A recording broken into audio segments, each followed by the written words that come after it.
Good morning, everybody. It's nice to see you. Morning, Rabbi. Morning, Gentlemen, everyone. To see you or hear you. And welcome back to our learning. It's been a while. It's wonderful to have you all together. Our objective is hopefully sometime this week to reconstitute live. We'll have to be masked during that time. I believe that's according to shul policy.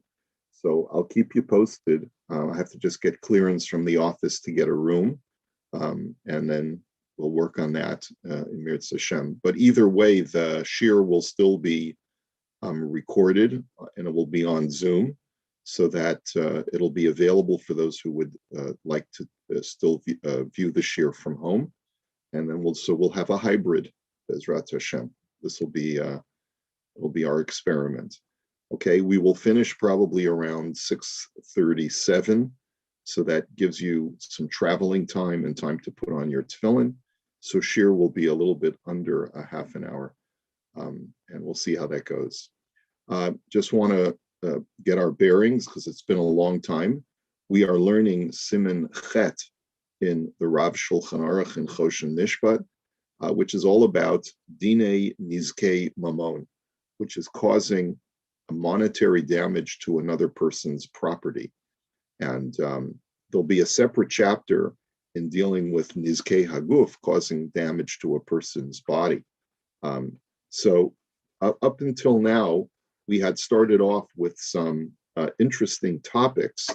The first topic that was discussed was causing damage to another person in the course of saving yourself.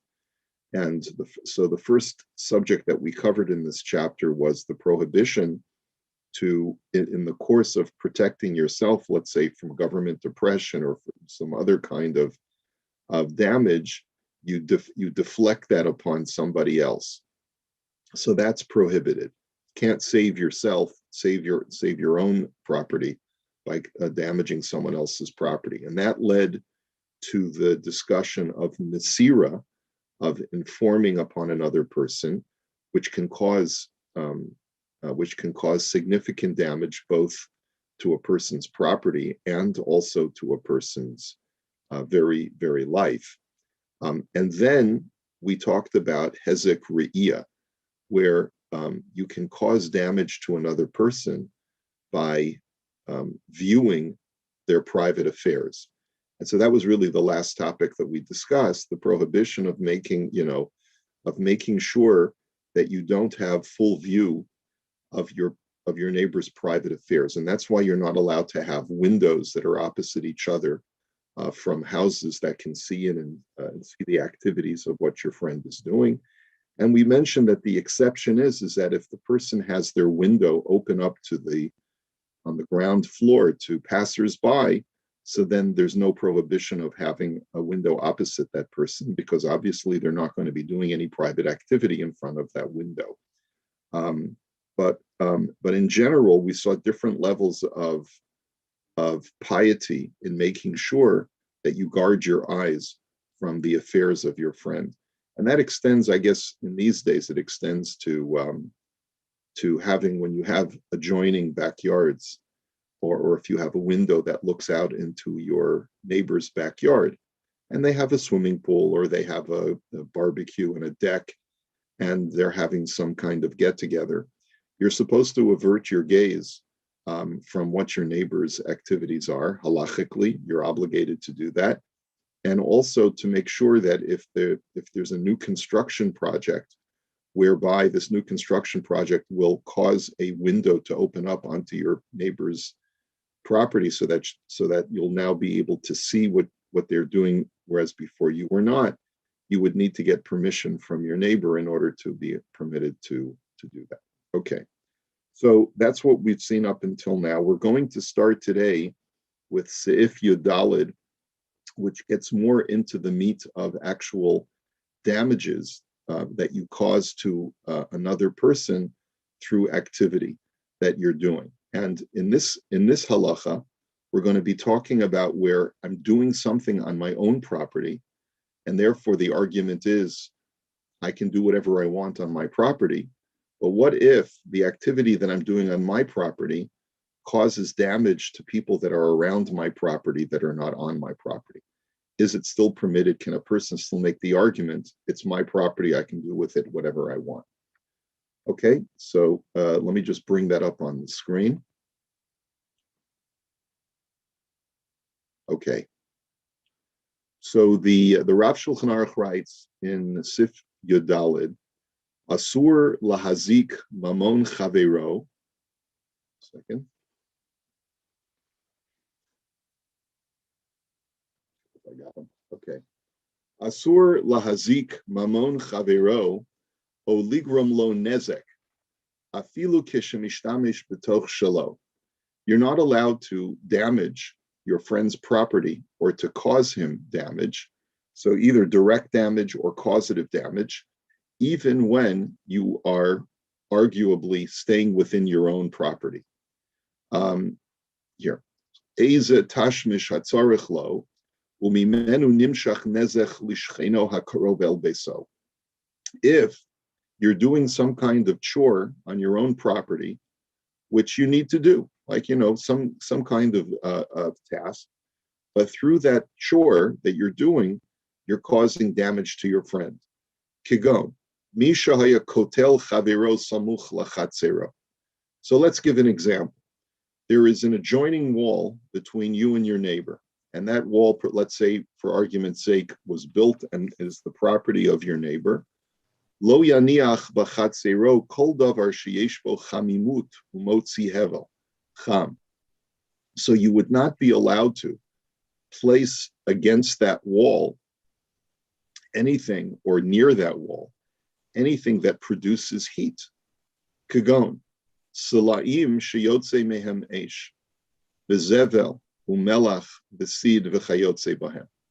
Let's say, for example, you have a certain kind of sulfuric rock that tends to self-combust and will cause damage to the wall. Or let's say you have a compost heap which produces heat. Or let's say you have melach basid. These are also different kinds of limestone, different kinds of materials that chemically compost and therefore turn into create a rise in temperature and create a heat that will cause, potentially over the course of time, will have a corrosive effect on the wall. The chayotze bohem, ele imkain hirchik mikotel chaver gimel tvachim. So unless you distance the heat source that is on your property from your friend's wall a minimum of 3 tvachim. Now, I don't think that 3 tvachim is a fast and steady rule. It really will depend upon the amount of heat that emanates off of the property. And we'll have to see the commentary. Let's see if that's indeed the fact. And the reason is mipnei shahachamimus mazekes lechom. And the reason is because heat invariably over the course of time will have a corrosive effect, will damage the wall.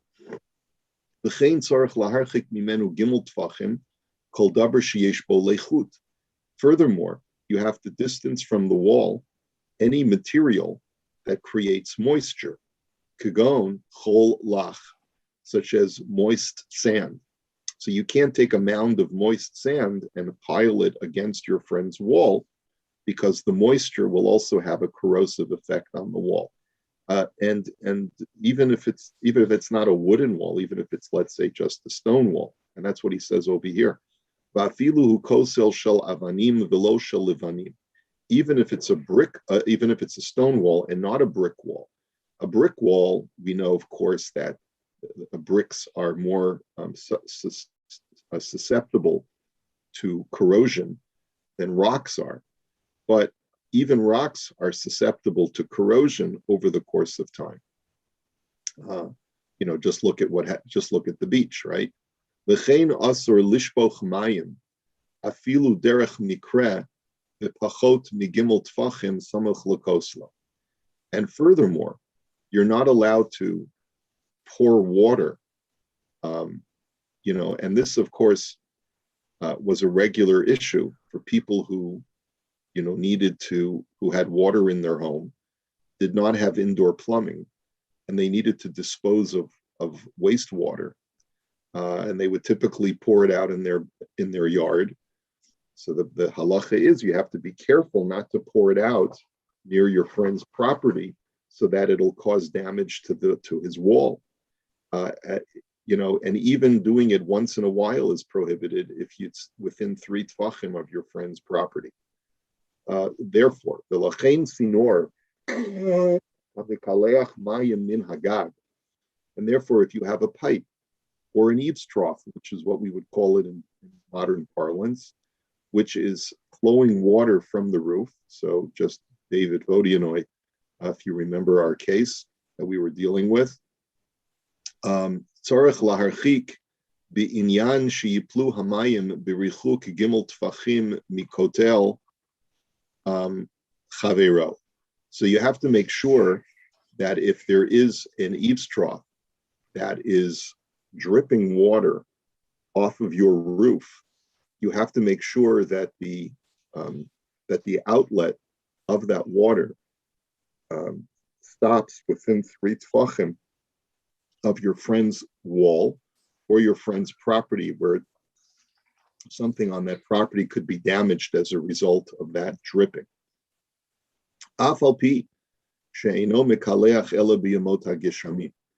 Even if that pipe or that eaves trough outlet is only dripping during the winter months, when it's normal for there to be rainfall anyway, and therefore you could make the argument, what's the big deal that my pipe is dripping? It's going to be raining anyway all over your property. But no, if it's causing an addition of water, like an added amount of water to go against against my property, and therefore is causing a quicker erosion of the materials that I've used to build on my property, so that's going to be awesome. V'yesh matirim b'mayim she'enam kavuim. There are people who permit to spill out water near your friend's property, as long as it doesn't have a fixed, as long as it's not something that's fixed, like a permanent thing that's constantly outletting and spilling out onto your friend's property. He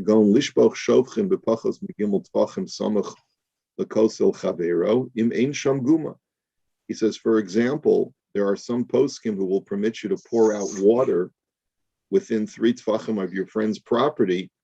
If you have, let's say, with a bucket, as long as there's no hole that you've dug on your property that the water seeps into, like a pit.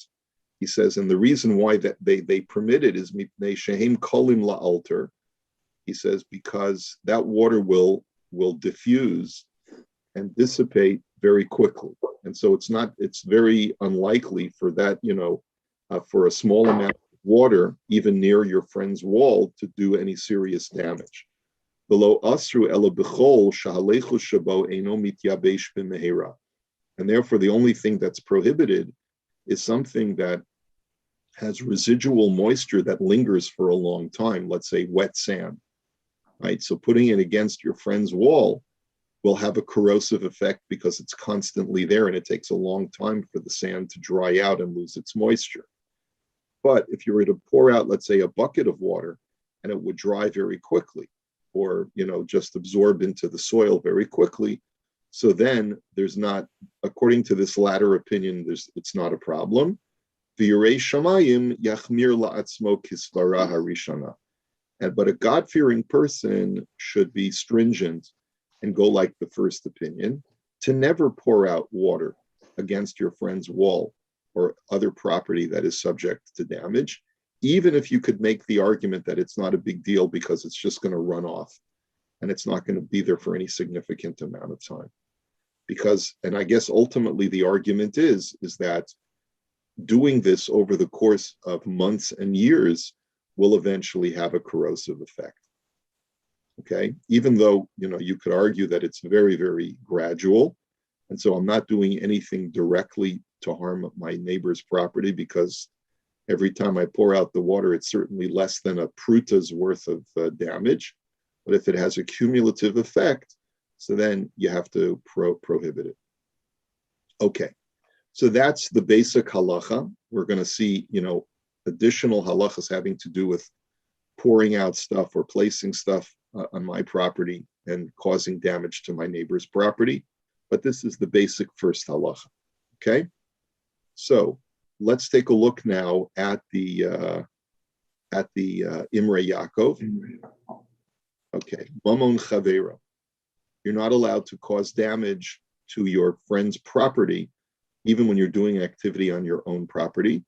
Hu hadin hamonea mehabe'alim mila'asot hamitzvat aseh shehem ru'uyim la'asota v'kadam acher va'asao. He says, another example of causing damage to your friend, and I'm not sure why the Imrei Yaakov brings this halacha specifically here, but he does. Let's say your friend is about to do a mitzvah, and you preempt him, and you go ahead and do the mitzvah instead of him. Mishalem leba'alim asara zehuvim. That is considered to be a damage, because you say, I want to do something, I want the mitzvah. So your friend is about to perform a mitzvah, and you chaperein, and you preempt him by taking away his opportunity to do a mitzvah, and you do it yourself. So in that instance, where your friend was designated to do the mitzvah, and you go ahead and do it instead of him, so you have to pay that person for damaging him by depriving him of the opportunity to do the mitzvah. So mishalem leba'alim asara zehuvim. And the rabbis had instituted a rule that you have to pay that person. This is brought down in the Shulchan Aruch Siman Shin Beis. You have to pay that person 10 gold pieces for causing him damage of depriving him of the opportunity to do a mitzvah. So therefore, v'lachein misha shachat chayav.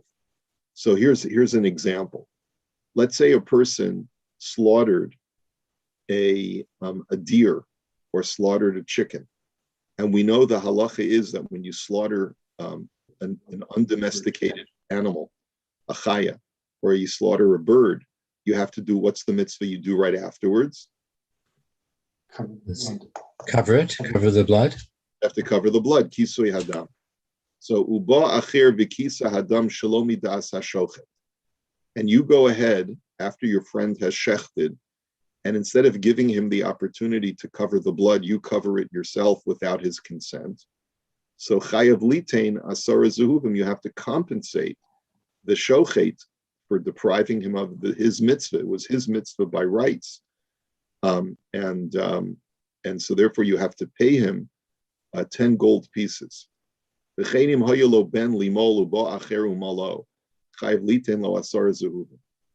say I have a son, and I'm planning to do the bris, and another guy comes along and preempts my ability to circumcise my son and circumcises him instead. Now, there's probably criminal charges that will be lodged against him, I would imagine. But from a halachic standpoint, let's say there actually was a story. I have to go back to my story cases.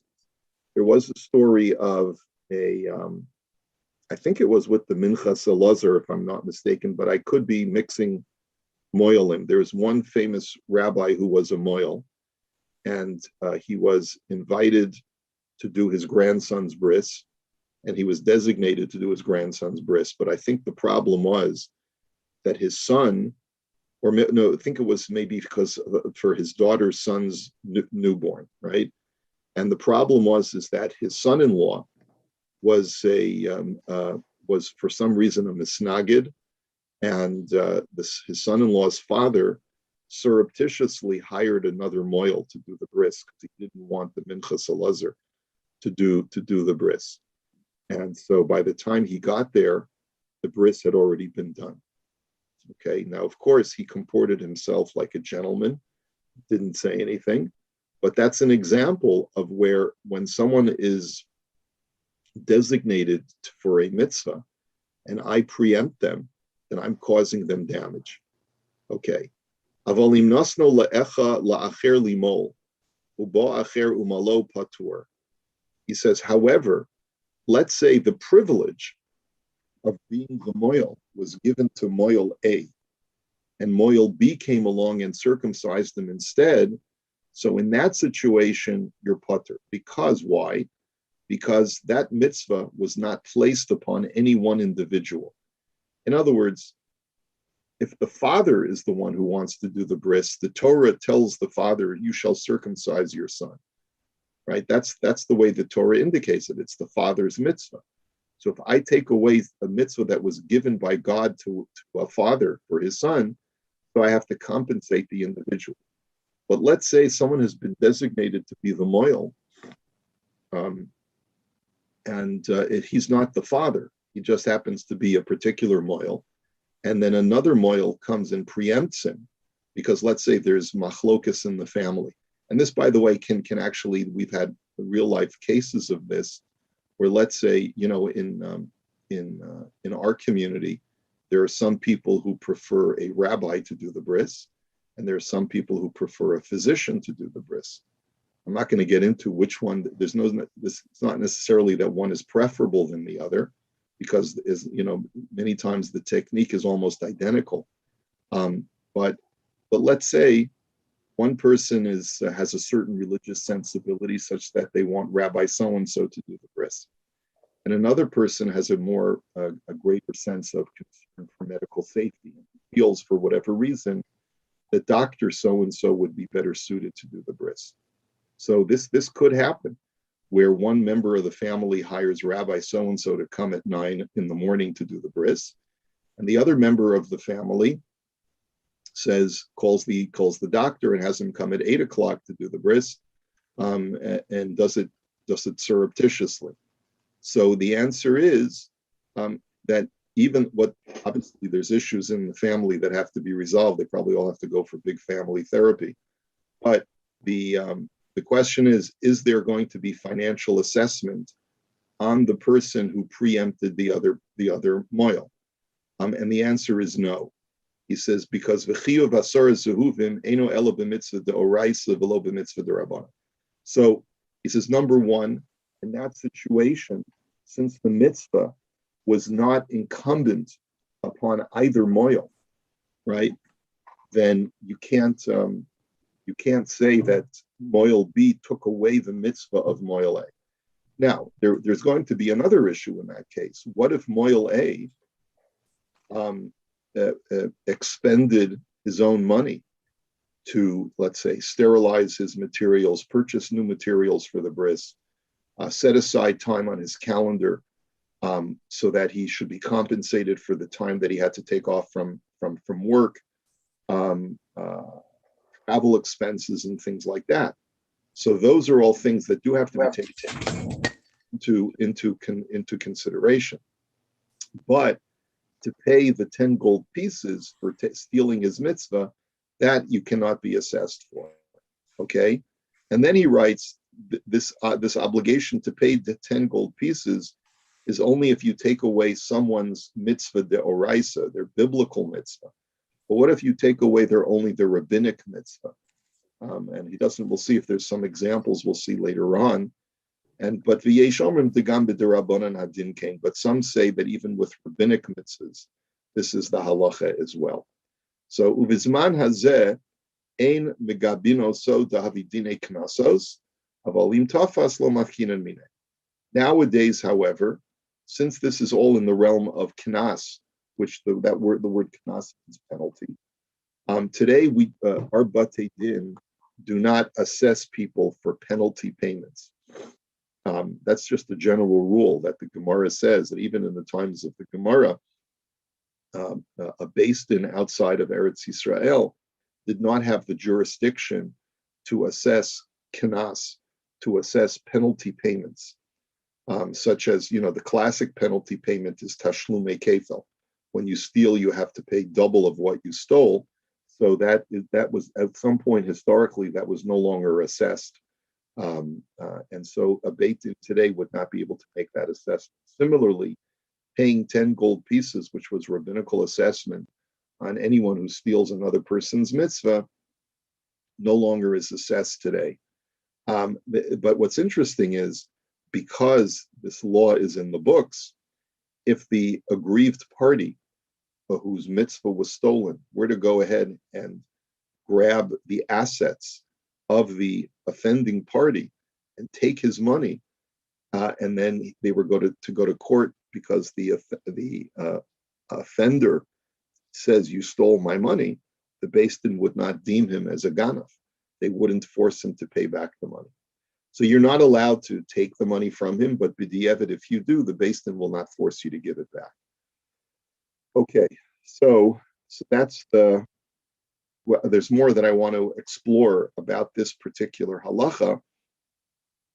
And in the Likutim, he actually begins a further discussion on this case in right over here where I'm pointing to. He says, Ein Imrei Yaakov le'inyan moneach chavero milasos mitzvah.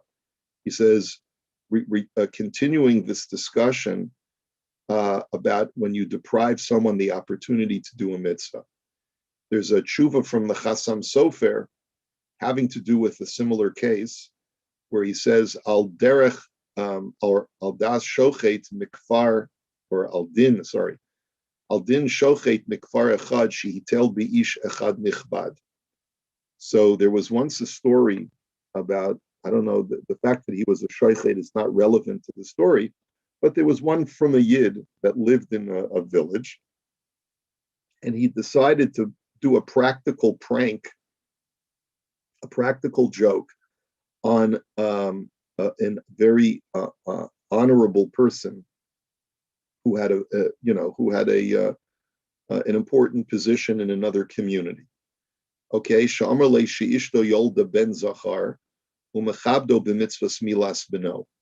His wife, so the shoichet's wife gave birth, he says to this honorable person, my wife gave birth to a baby boy, and I would like to honor you to be the moil for my son. And this person traveled for 4 hours to get to that guy's village and to perform the bris.